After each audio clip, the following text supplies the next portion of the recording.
being made to educate the community regarding their health, and what suggestions do you all have for officials or local people who can?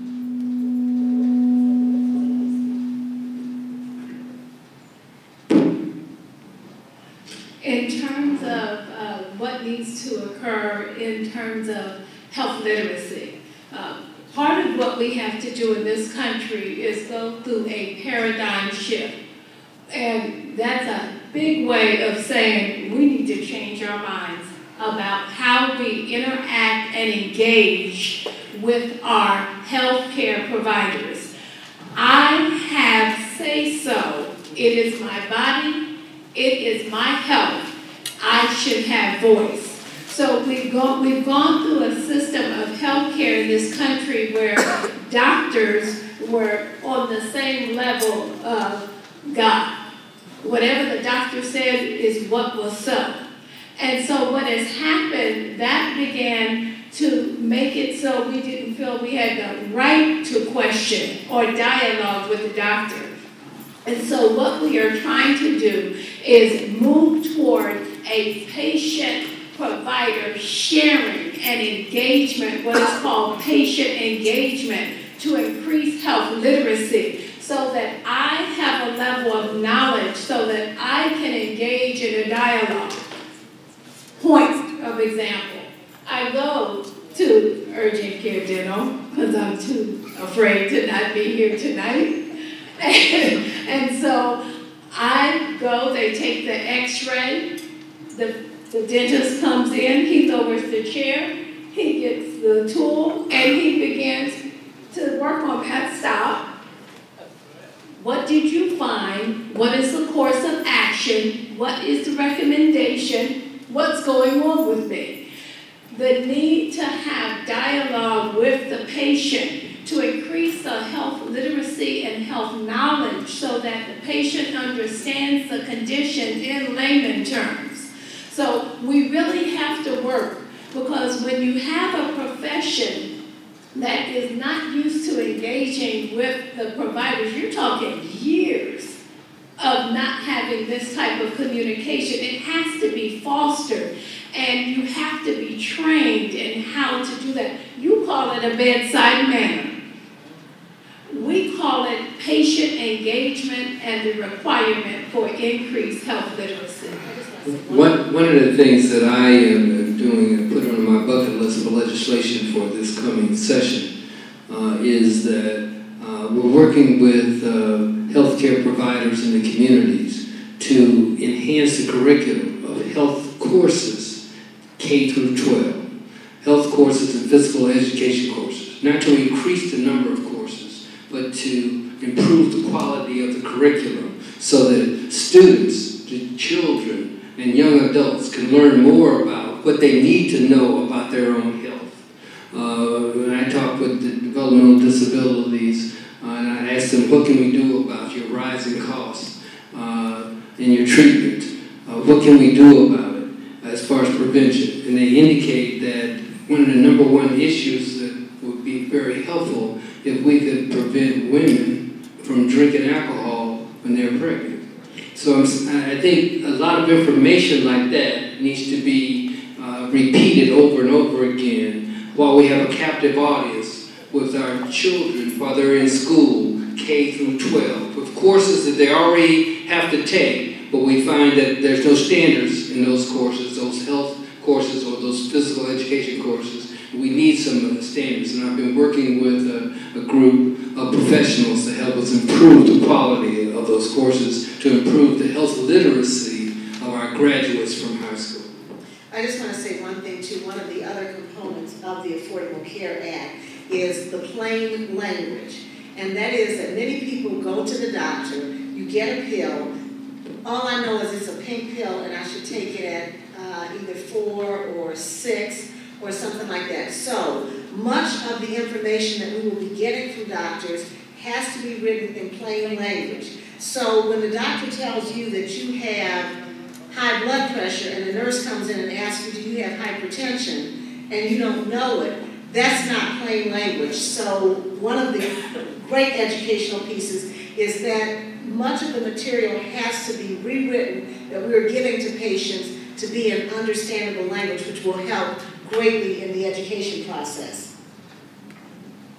What can be done to encourage better health behaviors, personal health behaviors? Again, back to what Representative Sykes was sharing, clearly public education campaigns. But this is a two-sided street.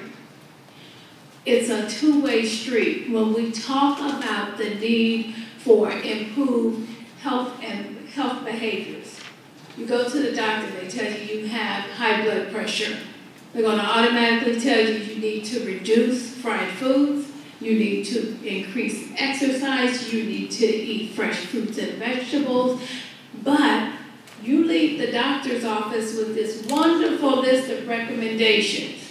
You have to be able to go back into your community and be able to implement something.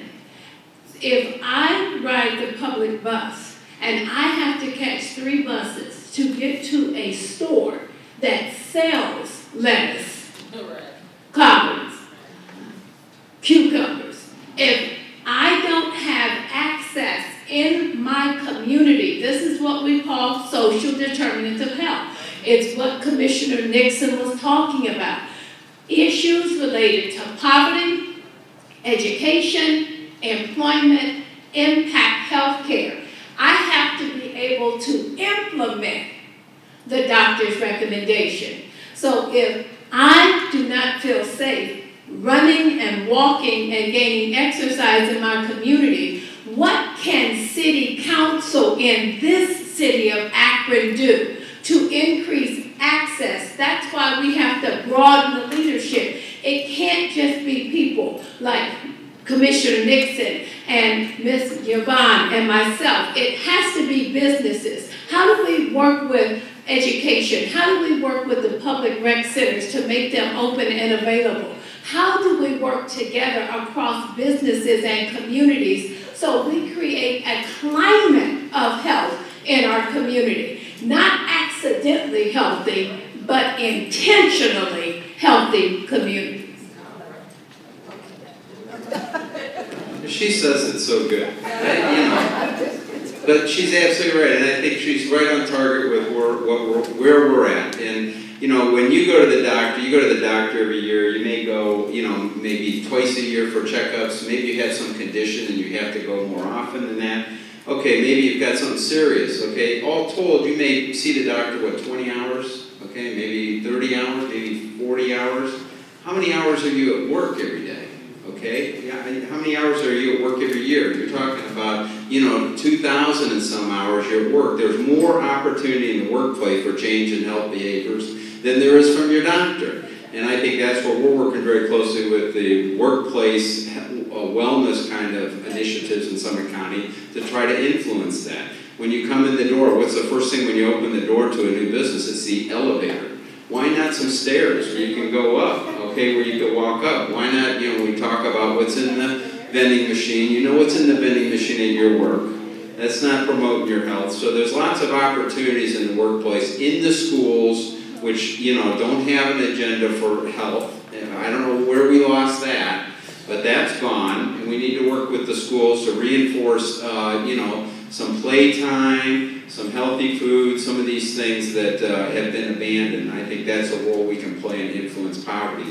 But to influence personal behaviors is not easy. Okay, this calls for change in individuals' lives. In Summit County, we've got 30% of the population obese. Okay, I'm not talking about overweight. I'm talking about obese. Okay, and this is a problem that we need to confront, and it is based. There are things we can do to increase transportation availability, and it's not just access to healthy foods, but what do you do when you get it? How do you prepare an artichoke, by the way? These kind of questions that we need to provide that information as well. So, we need to provide a healthy environment, but it is more exactly like Director Dawson says, it's a culture of health and wellness. And for the first time, this act provides that in its language. When Clinton's health plan was introduced from Hillary, years ago under the Clinton administration, at this national conference, we were thrilled because it referenced public health and it referenced wellness in a passing way. This bill creates a culture, begins to create that culture of wellness, which is, I think, is by itself is a huge advantage to this legislation.